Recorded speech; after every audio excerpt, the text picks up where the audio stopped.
Le point de départ de ma thèse, c'est un projet de recherche appliqué mené en collaboration avec des acteurs du bâtiment et de la construction.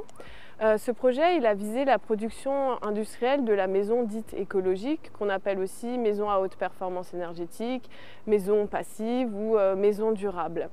Mon travail en tant que sociologue, ça a été de déterminer les représentations de ce type de logement.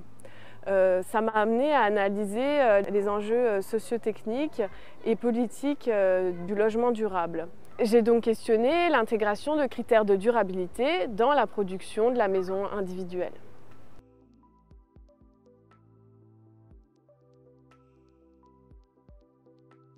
Durant 5 ans, j'ai observé l'évolution de salons de l'habitat régionaux en Alsace et j'ai mené des enquêtes par entretien auprès de ménages qui ont fait construire une maison durable et également de constructeurs et de maîtres d'œuvre de la construction durable.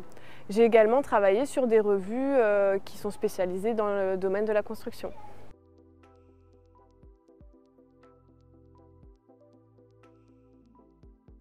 On entend beaucoup le vocabulaire de l'innovation dans la promotion de ces maisons. En fait, dans l'imaginaire d'une maison écologique intégrée dans un écrin de verdure et avec les enjeux hygiénistes de la qualité de l'air, du soleil, la maison écologique, elle puise dans des modèles urbains anciens. Ceci dit, ces maisons, elles intègrent des innovations techniques qui nécessitent l'adaptation et l'évolution des pratiques habitantes. Dans les entretiens, les habitants expriment devoir apprendre à maîtriser leur maison. Donc on peut se demander si on va devoir devenir expert de notre propre logement. Ces innovations, elles font évoluer le rôle des maîtres d'œuvre et des constructeurs qui guident les habitants dans leurs pratiques énergétiques et ils relaient ainsi les messages institutionnels.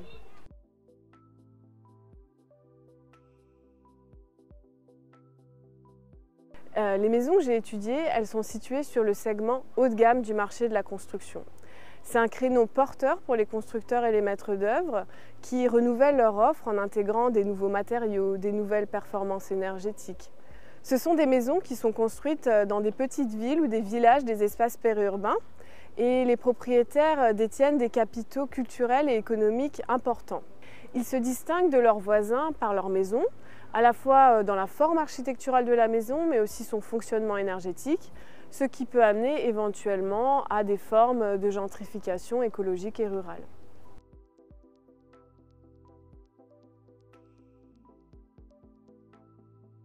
Ma thèse, elle met en évidence les compromis pratiques à l'œuvre dans les modes de vie et les projets de construction, où la dimension environnementale, elle est concurrencée par le confort, la santé, la dimension économique.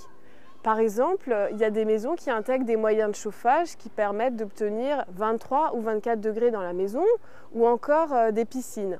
Il faut donc voir le projet dans sa globalité et prendre en compte les différents modes de vie des habitants.